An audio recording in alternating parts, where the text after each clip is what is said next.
Hello, hello, hello. Let's do our next topic, shall we? This one is a big problem on the planet. It's possibly one of our biggest problems. It's commonly listed as number one on the ways that the hackers actually manage to get into our system and cause us a lot of problems. And the topic is phishing. Phishing with a PH. Phishing is when you get an email, and I've got one here for you that I have received. When you get an email that just looks too good to be true, probably is. So this one says, Columbia Southern University wants me. I've been invited. Even better, I'll pay $0 for textbooks. Some amazing stuff. And even better, the link here says, view CSU online degree programs. Here, it's a link. You got a link in the email to click on. Don't click on them. So here, when I hover over it, I actually see where the link goes to. It doesn't go to Columbia Southern University. It goes ready to rent to own. So this is a phishing email trying to get me to click on something. It actually says at the very bottom of the email, rent to own. It's not Columbia Southern. So they did actually divulge it in the bottom of the email. I would expect in the average phishing email, you're not going to see that. You just see this link and information that just is too good to be true. Now, it may actually feel like it's something that is not too good to be true. It looks like it's a email from somebody that you know that is sending you an attachment, but you aren't expecting any documents from them. Or ones that I've been seeing coming into my email recently is my appointment is scheduled, or my PayPal has confirmed the payment to some company for some kind of transaction. I've just purchased something. I just bought something when I didn't just buy something. I didn't use PayPal to just buy something. So the email is like, oh, no, wait, who's using my PayPal? What's going on? And you want to click on it to find out what's going on. Don't click on it. Please don't click on it. If it looks suspicious, if it looks like something that is too good to be true, if it looks like something that is just going to cause you a whole lot of heartburn because this can't possibly be true. I received one email once. I woke up in the morning, checked my email. I emailed myself during the night. I didn't email.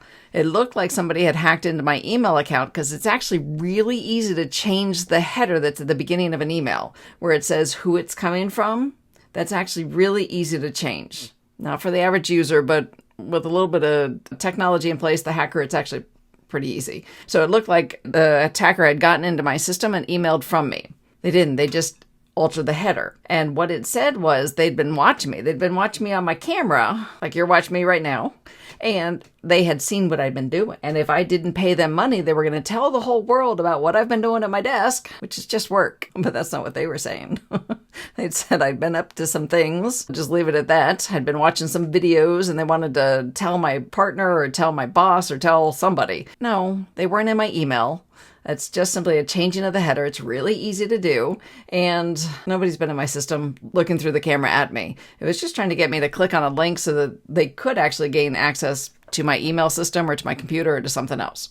So when you have an email that just frightens you, when it upsets you, when there's a link in there that if you click on it, it might actually reveal what exactly is going on because it's something that you weren't expecting, don't click on it. The first thing to do is hover over it. If you have any other friends that know anything about computers or at the office, the security department there, they would love for you to ask them, should I click on this link? They would love for you to ask that question. Because when you click on the link, it causes so many problems for a business that they don't want you to click on that link. They want you to forward it to them or just delete the email. If you're worried about a bank account being compromised, change your passwords. If you're worried about your PayPal being compromised, change the passwords. It's the thing to do. Just log in, make sure that your accounts are safe, make sure that nobody is pulling money out of your accounts, call your banks, make sure that everything is okay. If it really looks suspicious, just don't click on the link. Or if you've got a friend that has some computer skills, ask them to look at it without clicking on the link to see what's going on. Or ask many security people that you know. Ask somebody. I'd even be happy to answer such a question. Ask me. I'd rather have you ask me than click on a link that actually lands you in a lot of hot water. So I'm launching a website soon, askgwen.co. So you can ask me anything. I'm going to actually do a webinar shortly. Ask me anything. I'd rather have you ask me than click on a link and actually lose control of your bank accounts or lose control of your emails. If you have a security department around you, ask them first.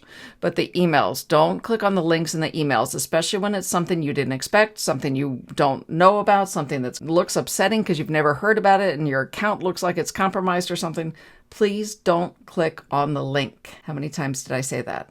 Don't click on it. Hover over it. If it actually looks bit by bit, one letter at a time, looks okay. Okay, probably is. It says Amazon.com and you're sure that's A's and the O is actually an O, not a zero.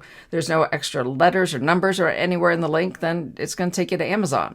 Otherwise, it's better just to go to a web browser, log into Amazon, log into your bank account. It's safer to do that than it is to click on any links in any emails. I'd prefer you don't click on any unless you know what's going on. So you could, if the email came from somebody that you know, but you weren't expecting that attachment, call them, text them, send them an email. Send a carrier pigeon. Ask that person if they sent you an email with an attachment before you click on the attachment. It's just the best thing to do. So be careful. Be very careful on what you click on, especially in emails. It is our biggest problem. Don't be shy. Ask somebody. It's easier to ask than to try and recover your credit or try and recover your bank account or try and recover your credit cards. It's just an easier day to ask somebody and go, I'm not sure. This looks too good to be true.